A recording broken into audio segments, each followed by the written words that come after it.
مانے، کبھی شق الخمر دیکھا تو نہیں مانے، اور جب حضرت عبداللہ خانہ کعبہ کے پاس سے گزرتے تو ایسی ایسی باتیں نمودار ہوتی تھی جو حضور صلی اللہ علیہ وسلم کے نور کی پہچان تھی۔ حضرت ہاشم جب خانہ کعبہ کے سامنے ہو جاتے تو ایک نور حضرت ہاشم کی پیشانی سے ایسے نکلتا جو خانہ کعبہ کو منور کر دیتا۔ لوگ پہچانتے تھے یہ نور محمدی ہے جو ان کے ماتھے سے نکل کر روشن کر دے رہا ہے۔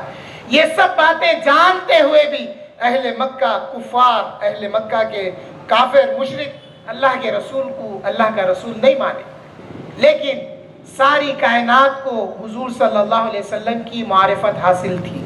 حاضرین محترم، حضور صلی اللہ علیہ وسلم نے اپنے آبا و اجداد کا ذکر کیسے کیا؟ حضور صلی اللہ علیہ وسلم کے نور مبارک کو جب اللہ نے آدم کی تخلیق فرما کر آدم کی پشت میں رکھ دیا، ساری بنو آدم کی جو بھی دنیا میں پیدا ہوں گے ان سب کو حضرت آدم کی پشت میں جب رکھا، اللہ تعالیٰ نے جب اپنا دست قدرت حضرت آدم کی پشت پر رکھا تو ذریت ظاہر ہوئی۔ اس ذریت میں کچھ چہرے چمکنے لگے۔ ایک چہرہ جب چمکا تو حضرت آدم پوچھنے لگے، یا اللہ یہ کس کا نور ہے جو چمک رہا؟ اللہ فرمایا یہ تمہارے بیٹے ہوں گے، ان کا نام میں داؤد رکھوں گا۔ جب نور محمدی چمکا تو حضرت آدم نے پوچھا، اے اللہ یہ نور کس کا ہے جو چمک اٹھا ہے؟ اللہ نے فرمایا، اے آدم یہ تمہارے بیٹے محمد کا نور ہے، اور یہ میرا پیارا محمد ہے جو تمہارے ذریت سے آئے گا اور وہ آخری نبی ہوگا۔ حضرت آدم علیہ السلام جہاں خوش ہوئے وہیں پر تعجب کے الفاظ کہنے لگے۔ تعجب کے الفاظ کیا کہنے لگے؟ تعجب کے الفاظ کہنے لگے، اے اللہ یہ میرا بیٹا ہوگا لیکن مقام میرے سے اونچا ہے، مقام و مرتبہ میرے سے اونچا ہوگا۔ جب یہ خیال آیا اللہ نے جبرائیل سے کہا، ہے جبرائیل فوری جاؤ، آدم کے دل میں یہ خیال آیا کہ میرا بیٹا ہو کر میرے سے ترقی کرے گا، اے آدم اس خیال کو نکال دو ان کے دل سے۔ حضرت جبرائیل اس خیال کو حضرت آدم کے دل سے نکال دیے۔ کیوں کہ یہاں پر تعجب کے ساتھ یہ بات تھی کہ میرا بیٹا ہو کر میرے سے آگے، یہ بات کا خیال اللہ نے نکال دیا۔ کیوں؟ یہ دیکھ کر حضرت آدم کا دل سکیڑ گیا تھا، جب نکال کے پھینکا تو وہ گندم ہو گیا، گیہوں کا دانہ ہو گیا۔ گیہوں کا دانہ کھانے کے بعد میں پھر حضرت آدم کی ذریت شروع ہوئی۔ حضرت موسیٰ سے مکالمہ ہوا، معراج کے وقت عالم سما میں مکالمہ ہوا۔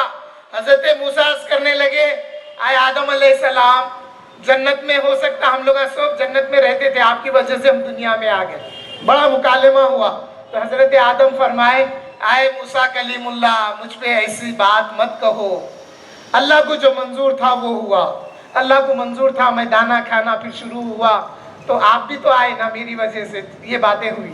حاضرین محترم، بتانا یہ مقصود ہے، حضور صلی اللہ علیہ وسلم کے نور کو جب اللہ جل شانہ نے حضور صلی اللہ علیہ وسلم کا نور جب حضرت آدم کے ماتھے میں آ گیا تو حضرت آدم کا ماتھا چمک اٹھا اور ایٹومیٹیکلی بلا تردد، بلا توقف جیسے ہی نور آیا، جیسے ہی روح آ گئی، فوری حضرت آدم کا چہرہ آسمان کی طرف اٹھا تو دیکھتے کیا ہے، عرش اعظم نظر آ گیا۔ اس بات کو تھوڑا سا میں اور آگے سمجھاتا ہوں۔ روح کیا ہے؟ روح حضور صلی اللہ علیہ وسلم کا نور مبارک ہے۔ حضور سے پوچھا گیا، یا رسول اللہ صلی اللہ علیہ وسلم یہ روح کیا ہے؟ اللہ فرمایا، اے پیارے یسألونک عن الروح، اے پیارے آپ سے یہ لوگ روح کے تعلق سے پوچھ رہے، ارے ان کا ادراک کچھ نہیں ہے، ان کو روح کیا ہے نہیں معلوم۔ اگر روح کے متعلق انہیں سمجھایا جائے تو یہ سمجھ بھی نہیں سکتے۔ یا محمد، اے میرے پیارے، اے اللہ کے رسول، صلی اللہ علیہ وسلم روح کیا ہے بتائیے. تو اللہ فرمایا اے پیارے آپ ان کو جواب دے دو, اتنا کافی ہے. آپ کہہ دیجئے قل الروح من امر ربی, روح اللہ کا حکم ہے, جس کے حکم سے روح آتی ہے اور اسی کے حکم سے روح نکل جاتی. حاضرین محترم, روح اللہ کا حکم ہے اور اللہ کا حکم نور محمدی صلی اللہ علیہ وسلم. جب نور محمدی صلی اللہ علیہ وسلم ہم میں آتا ہے تو پھر وہ نظر آتا ہے جو سب سے چھپا ہوتا ہے. حضور کا نور جب ہمارے پاس آتا ہے, ہمارے عقیدے میں آتا ہے, ہمارے فہم میں آتا ہے, ہمارے ادراک کے پردوں میں جب حضور کا نور آ جاتا ہے تو وہ سب کچھ نظر آتا جو سب کو نظر نہیں آتا. اس بات کی دلیل میں نے حضرت آدم کے اس عمل سے لی. جب نگاہیں اٹھی, نگاہیں کب اٹھی؟ حضور کا نور جب آیا تو نگاہیں اٹھی. نگاہیں اٹھی تو کیا دیکھا؟ عرش اعظم دیکھا. نہ صرف عرش اعظم دیکھا بلکہ عرش اعظم پر لکھا ہوا وہ کلمہ بھی دیکھا جس میں تھا لا الہ الا اللہ محمد رسول اللہ. جب حضرت آدم سے اللہ نے فرمایا, حضرت آدم کی خطا پر, اب یہ خطا کو لے کے لوگ خطا کرتے ہیں, حضرت آدم کی خطا کو لے کر خطا کر لیتے ہیں جس سے ایمان بگڑ جاتا. حضرت آدم کی خطا ہمارے وجود کے لیے عمل تھا, اللہ کے نزدیک وہ خطا تھی. ہم اپنے اسٹینڈرڈ سے خطا ہے نہیں بولیں گے. اللہ جل شانہ وہ جو چاہے بولے, وہ جو چاہے بولے, مگر ہم نہیں بول سکتے وہ خطا ہے. سمجھ میں آیا؟ اللہ کے انداز بیان کو بیان کر کے لوگ خطا کرتے ہیں, ایسی خطا ہم نہیں کریں گے. تو وہ جو لغزش ہوئی تھی, اس لغزش کو حضرت آدم نے بہت رویا, بہت رویا, بہت رویا, یہاں تک کہ جس جگہ سے آنسو بہتے تھے وہاں پر گوشت میں ایک نالی بن گئی تھی آنسو سے. اور بڑی تفصیل ہے مگر میں اپنے بات جو بتانا چاہتا ہوں. حضرت آدم بہت روئے, لغزش معاف نہیں کی اللہ. ایک وقت ایسا آیا حضرت آدم کی حیات میں, اللہ نے فرمایا فَتَلَقَّى آدَمُ مِن رَبِّهِ كَلِمَاتٍ, پھر وہ وقت آیا اللہ نے آدم کو کچھ کلمات کا القاء کیا. حضرت آدم کو کلمات کا القاء کیا. وہ القاء, وہ کلمات کیا تھے؟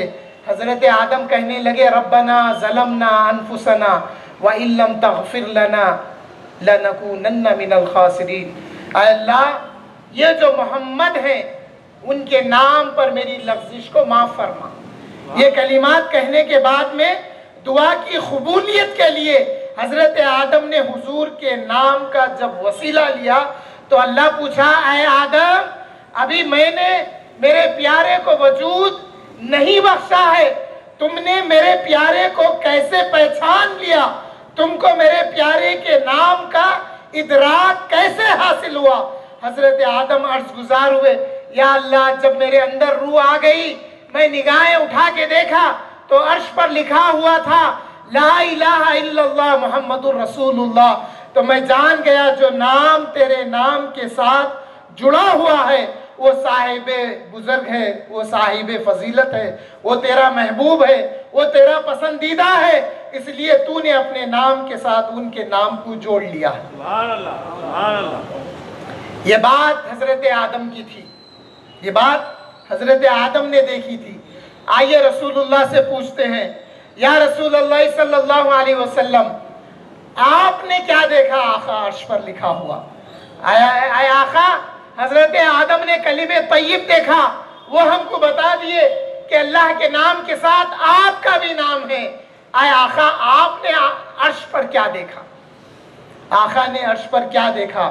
اہل بیت کے سلسلے کے 5 راوی اس حدیث کو بیان کرتے ہیں. نوٹ کریے, آج کے دور میں تفضیلی ذہن دیا جا رہا ہے. تفضیلی ذہن, تفضیلی ذہن کیا ہے؟ حضرت ابو بکر کی فضیلت پر حضرت علی کی فضیلت کو بڑھاوا دینا, یہ تفضیلی ہے, یہ سنی نہیں ہے. سنی کا عقیدہ یہ ہے حضور